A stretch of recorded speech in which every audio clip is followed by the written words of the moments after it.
opportunity right now that you won't have a few years from now. This is an opportunity of a lifetime. Your family are counting on you to study hard. Your friends are counting on you to study hard. And maybe you don't realize it yet, but your future self is counting on you to study hard. And the goal is not to keep studying until you're content. The idea is not to keep studying until you become satisfied with your grades.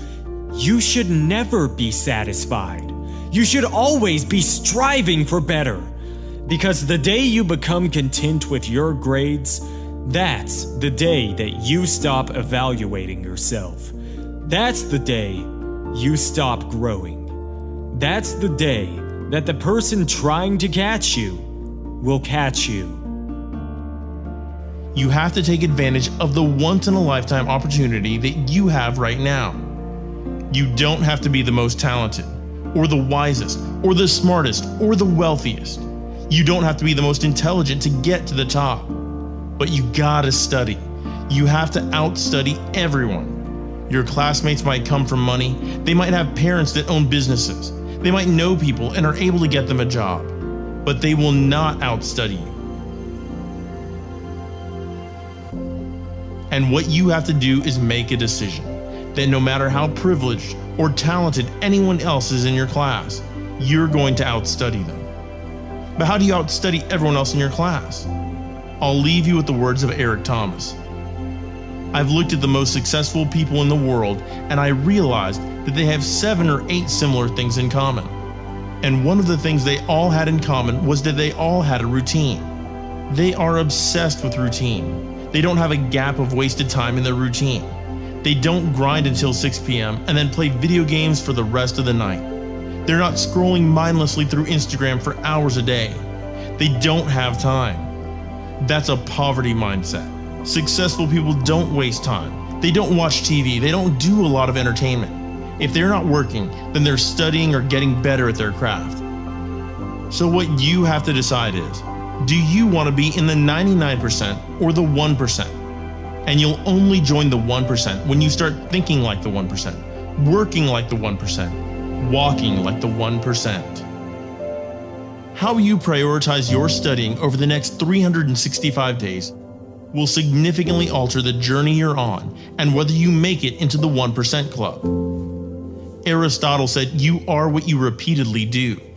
Therefore, excellence ought to be a habit, not an act. Don't ever forget that. As Coach Jay said, I'm not your coach right now. I'm your conscience. You're in a fight between will and skill. I say will first because that's where you are. You're locked and loaded with skill. You're studying every day. You're putting in your work. You're buying everything. Your books, pens, notepads. You're making the investment. You're living your dream. You're walking like your dream. You're surrounding yourself with your dream. You're studying until late at night and waking up early to do it all over again. You've put your work in. You've got your skill. And now it's the test of your will. It's a mindset thing you're in right now. It's a mindset thing. Because your challenge isn't moving. Your mountain is not moving. You don't feel like you're making any progress. You're not physically moving when you see everything else around you and other people around you moving. You're not making progress. You're in a test of your will right now because life says it has a little more test for you. It's no different because you messed up, because you fell off the wagon, because you failed an exam, 2 exams, 3 exams, you gave up on your studying, you dropped out last year, and you really want your dream to happen, and you're putting in your work, and nothing's happening yet. This is our moment, ladies and gentlemen. This right here is our moment, guys. You've all got to think about that just for a minute. This right here, this moment right here, this is our moment to where we make what we have been dreaming of into reality. The exams you have coming, it all starts in your mind. You've got to fall back on everything that you've learned. Everything that you've prepared for, every hour you've spent studying for it, you've prepared well for this. Dreams can become buried under discouragement, buried under past mistakes. There are dreams buried under failed exams, buried under low self-esteem.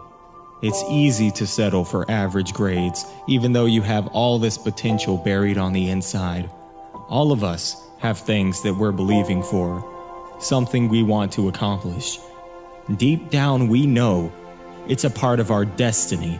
We can feel it so strongly, but then we hit some setbacks. We didn't pass the exam. Our results weren't good enough.